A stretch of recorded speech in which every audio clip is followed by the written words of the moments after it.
You know that feeling, right? That real tension when you're launching something new. You kind of know in your gut mistakes are probably going to happen, but the pressure to deliver is just immense. Oh, definitely.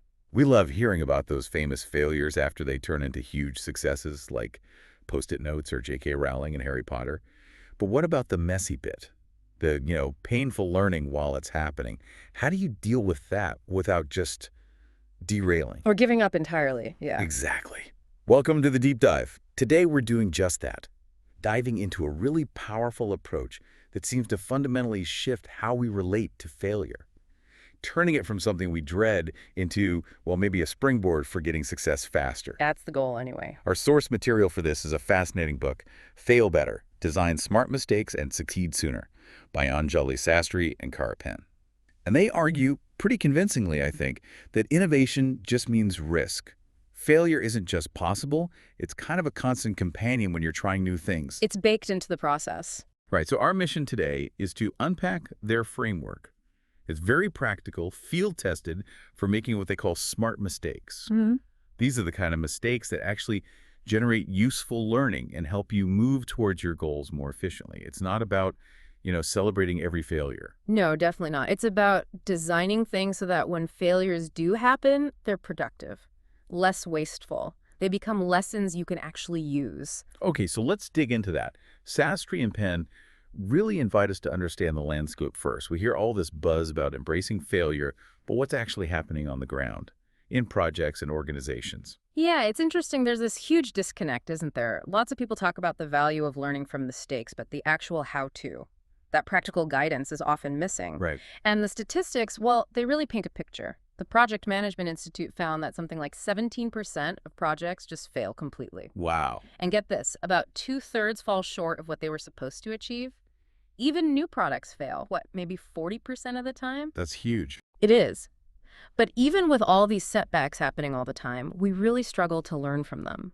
The authors say extracting those lessons is, and I quote, fiendishly difficult in practice. Fiendishly difficult. Yeah, we tend to kind of gloss over things that don't fit or explain away surprises too quickly instead of digging into what really caused them. So it's not just one simple thing going wrong. It's more about how everything connects. And maybe we're not great at seeing those connections. You mentioned the difficulty learning. What do Sastry and Penn see as the root cause? Is it just simple errors or something deeper? It's that complexity, precisely. They call it dynamic complexity. Think of it like this intricate web, where one small change can ripple out and cause lots of other effects, often with delays. Okay. And our brains, well, they have limits, right? We can't always grasp the whole system. Add in our biases, how we notice things or don't notice things. Yeah. It means we often miss these cumulative problems building up until it's too late. And it's natural then, isn't it, to point fingers, to look outside, blame external stuff, what the authors call an exogenous perspective, fickle consumers or government interference. Right, the easy scapegoats. Exactly. But the fail better idea really pushes us to look internally at the dynamics we actually can influence. So the key shift is moving away from that unproductive blame game towards finding actionable insights, understanding the real, often internal reasons things go off track. Okay, so if failure is pretty much inevitable in anything innovative, the big question is, how do we set ourselves up for it? Right from the start. The authors suggest a lot of problems actually trace back to a poor project launch. That's a really key insight they have. How do you kick off a project with the right kind of thinking ahead, but without getting bogged down in endless planning? Yeah, analysis paralysis. Right. The core idea is a simple and supple mindset for your launch. Plans should be, well, maybe a bit rough, interactive, definitely open to change. They recommend 3 main activities. They sound basic, but they're designed to head off common ways projects fail. Okay, what are they? First, develop a problem statement. And this isn't just box ticking. It's critical because it really forces you, to focus on the actual real-world problem your project is trying to solve and frame it from the end user's view. That sounds straightforward, but you're saying it's tricky. Deceptively difficult, yeah. Most teams think they know the problem, but the authors show how often we jump straight to solutions and we completely miss the real user need, which basically guarantees we'll learn from the wrong kind of failures later. Ah, All right. Like Herman Miller, the furniture company. They were designing this compass system for hospital rooms. Initially, their goal was like the perfect patient room. Seems reasonable. Yeah, Huh. but they realized that problem statement was flawed. They pivoted. Their new focus became embracing constant change in the requirements for patient rooms. Totally different problem. Right, because rooms do change constantly. Needs shift. Exactly. And that led them to a modular, flexible design, not some fixed perfect room, because they redefine the actual problem. They even offer a template. A specific group need a product service to achieve some specific outcome. It forces clarity. Okay, that makes sense. What's number 2? Second is simply list your project deliverables. What are you actually planning to create? Be clear. It anchors things. Got it. And third, map your project's impact. This is where you connect those deliverables back to the problem statement. You basically draw a simple diagram. Left side, your deliverables. Right side, the positive outcome from your problem statement. And in the middle? In the middle, you sketch out the linking logic, like the steps, the processes, the inputs needed for your deliverables to actually make a difference to move the needle. Ah, so you're mapping the assumptions. Precisely. It's an assumption-busting tool. By drawing it out, you have to confront all those if this, then that steps that need to work for your project to succeed. And that lets you design tests for the really critical assumptions early on, before it's too late. It helps you avoid, working super hard but on the wrong problem. So it's about being really intentional right at the start. But okay, planning docs are one thing. The authors also stress organizing resources and getting the team culture right. I mean, a great plan with the wrong team or environment, that's not going to work either, is it? You've hit on a really key point. Managers often feel like their hands are tied, right? Fixed budget, existing team. But the authors argue you usually have more influence than you think. How so? Well, it might involve creative stuff like borrowing resources or maybe bartering skills with another team, or just getting regular check-ins with management scheduled up front. And crucially, setting up good team habits right away.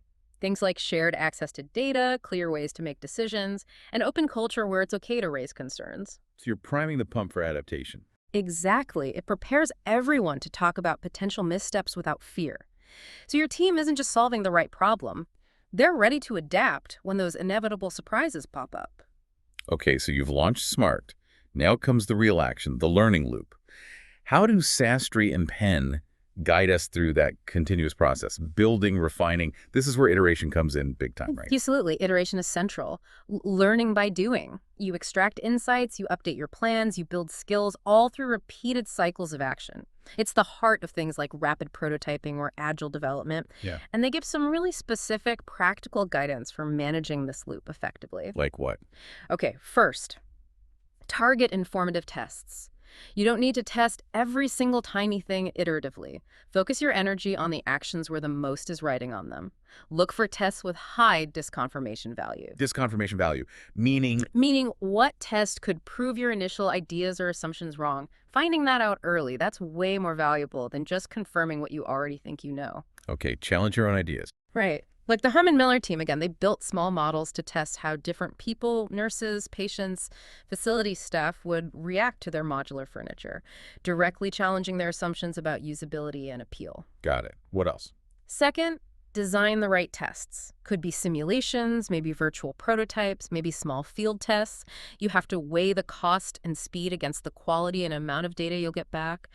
Sometimes they even suggest intentionally making a prototype look unfinished. Really? Why? Because it can invite more critical feedback. People see it's a work in progress, not a polished final thing, so they feel more comfortable pointing out flaws. Huh. Third, and this is critical, predict. Before you run any test, explicitly talk about and write down what you expect to happen. Why is it so important? It's a powerful weapon against hindsight bias. That I knew it all along feeling. When the actual results come in, you compare them directly to your prediction. That's when the genuine surprises jump out. And those surprises, they trigger much deeper thinking and learning. Makes sense. You see the gap clearly. Exactly. Fourth, take action and plan for data. Actively gather all kinds of data as you go. Formal reports, sure, but also observations, even nonverbal cues in meetings, notes, those parking lot lists of unresolved issues. Small failures can be really important signals. Don't ignore the little things. Right. And fifth, Organize that data and make data-driven decisions. Make sure everyone can access the info shared drives, clear file names, whatever works. But the absolute key is that this data you collect actually informs what you do next. Every decision should have some evidence behind it. Use the data, don't just collect it. Precisely. And finally, they say intersperse deeper project check-ins. Every so often, step back. Look at the whole picture again, your impact map, your resources, how the team's working. This helps you catch those unexpected discoveries, like how Teflon was discovered by accident, right? And figure out how to integrate those surprises into your plan. Wow, okay, that's a really structured approach to iteration. Now, speaking of iteration, Launchbit sounds like an amazing example. Manually handling bids while users thought it was automated that takes guts. Tell us more about that. It really makes these ideas concrete. Oh, it's a brilliant case study. Launchbit, this email ad platform. They truly lived iteration. The founders, Elizabeth Yin and Jen Chin, they deliberately avoided building complex, costly software up front. Smart. Totally. Instead, they used, as you said, manual hacks, spreadsheets mostly, to simulate complicated stuff like an ad auction system. And yeah, the amazing part is customers had no idea. They thought it was all coded. But Jen Chin was literally in the background matching bids manually. That's incredible dedication to testing. It allowed them to test different pricing models, different business ideas, super quickly and cheaply. Yin called it playing poker. They only poured more resources into the ideas that actually showed promise in these real-world tests. So they weren't guessing. No. This low-risk experimentation gave them incredibly valuable data. It showed them exactly how to shape the company's next moves, cut their risk, pivot when needed, and then eventually go all in on an idea they knew had legs. It's all about getting that real-world feedback at the lowest possible cost, you know? That's a fantastic example of learning by doing. Okay. Okay, but what happens after the project? The authors say this is often the most neglected part, but it's crucial for making the learning stick, right? It's not enough just to learn it in the moment. You're absolutely right. This final stage is all about institutionalizing those lessons, making sure all that effort you put into failing better isn't just lost, but actually makes future projects better. So how do you do that? Well, first, examine your results. Start by gathering everything, all your project documents, notes, data into one place, an archive. Then create what they call a project timeline history. It's like a one-page visual map of the project's journey. And use real, authentic labels for the stages, maybe into the weeds or rush to the deadline, to capture the team's actual experience. Then you analyze that timeline. Compare it to your original impact map. Where did you deviate? Why? I see. Comparing plan versus reality. Exactly. And then create a project scorecard. This systematically looks at 4 things: the quality of what you delivered, the team's development, did skills improve, relationships strengthen, the project's actual impact, and finally, how accurate were your initial assumptions and that linking logic. It's a really holistic review. Yeah, the insight is that these tools help fight that hindsight bias and give you a much broader view than just did we succeed or fail on some narrow metric. Okay, what's next after examining? Second, enhance your practices. Have a dedicated team meeting specifically to talk openly about the habits and practices used during the project. What worked, what didn't. They suggest categorizing things into continue, add, drop, and change. Simple categories. Yeah, it could be anything: meeting formats, new software tools, communication methods. And crucially, they say, develop a personal action plan for your own management practices. What skills do you need to develop? What processes will you put in place? What habits will you adopt? Individual accountability, too. Yes, and share it. Share it with a trusted colleague or mentor to keep yourself accountable. Third, and this is often the hardest, but maybe most powerful, share your discoveries. Get the knowledge out beyond just your team. How does that work in practice? Well, they highlight Engineers Without Borders, EWB. They actually created formal failure reports. Can you imagine? Wow, that takes courage. It does. One team member, Anjali, even presented his project, which he called a dismal failure. But his boss took the lessons from that failure, used them to refine a totally new national campaign, and that program ended up being wildly successful. So sharing the failure directly led to a big win later. Exactly. Sharing those lessons, even the painful ones, can have a huge ripple effect way beyond your own project. That's a really powerful story. It sounds like it requires this constant detective work, continuous deliberate reflection, even when the project feels over. Precisely. There's another great example, Eric Jerpy, a venture investor. Yeah. Now, venture capital talk about high pressure, ambiguous, lots of failures, right? Sure. He made it a personal habit. Regularly, like an hour a week, he'd just write and reflect on his decisions, the outcomes, what he was learning. It wasn't just journaling, it was a systematic way to build, as he put it, instinct honed by experience. Learning from tons of risky bets, that dedicated reflection time is what turns raw experience into actual usable wisdom. That makes so much sense. This really brings it home that fail better isn't just a checklist, is it? It's a fundamental shift in mindset, how we approach work, teams, even ourselves. It's culture change. Absolutely. If you zoom out, cultivating that right mindset is probably the most critical piece for actually navigating the challenges of innovation. The authors highlight several key elements that really form the bedrock of a fail-better culture. What are those? First and foremost, compassion and psychological safety. This is the foundation. You need an environment where people feel safe identifying, exploring, and making sense of failures without shame or blame. That sounds crucial but hard to build. It is, but it's what fosters strong relationships where honest, constructive feedback can actually happen without fear. And they even suggest personal practices like mindfulness or loving kindness meditation can help leaders build their own compassion, which then flows into how they handle team setbacks. Interesting. What else besides safety? Second, managing timeframes wisely. This means avoiding two big traps. The first is the worse before better trap. Performance often dips when you first try to improve Yeah, something, the learning curve. right? And the trap is pulling the plug too soon, right before the benefits actually kick in. The second trap is the sunk cost trap. That human tendency to keep pouring time and money into something just because you've already invested so much. Even when it's clearly not working. Exactly. It takes real courage to pivot or even cancel a project when the data says stop, recognizing that sometimes sticking with it is just stubbornness, not persistence. Okay, avoid those traps. What's the third element? Third is actively designing for learning. They break this down into three core principles for how you structure work and manage teams. One, calibrated challenges. Give people tasks that stretch them just enough. A mix of routine stuff and opportunities to discover or develop something new. Not too easy, not too hard. Right. Two, freedom and safety. Give teams the autonomy to experiment, knowing failure is a real possibility. But coupled with that psychological safety, they won't be punished excessively for trying something that doesn't pan out. Trusting your team. Yeah. And three, meaningful feedback. Feedback needs to be useful for changing direction. It needs to be frequent, specific, and connect back to the bigger picture, the project goals, the end users. Make it personal and relevant. These three things together really fuel that continuous learning engine. So, calibrated challenges, freedom and safety, and meaningful feedback. It really sounds like you need to be ready to champion these ideas, especially when things get tough. That's exactly it. You have to be prepared to defend these principles when the inevitable bumps in the road appear. And they always do. This framework gives you the tools, but also, crucially, the mindset to navigate that.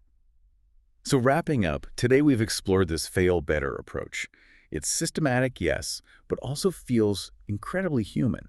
It's about designing projects for continuous learning, ultimately leading to faster, smarter success. From getting that purpose crystal clear with a solid problem statement and impact map, to iterating using data-driven tests like Launchbit's clever manual hacks, all the way to embedding those hard-won lessons through honest reflection and sharing them widely. Yeah, it provides a powerful antidote to those failures that just feel wasteful. Right. It's about being intentional with our mistakes, making sure they actually serve a purpose instead of just becoming, painful regrets. Well said. Okay, so here's the final thought for you, our listener. Think about a project you're involved in right now, or maybe one you're just about to kick off. What's one core assumption, just one that underlies that work? And now, what small, low-risk experiment could you design to test that assumption? Not just to prove it right, but maybe to actively try and prove it wrong. What might you learn that could totally shift your direction? And maybe, just maybe, help you succeed sooner and smarter?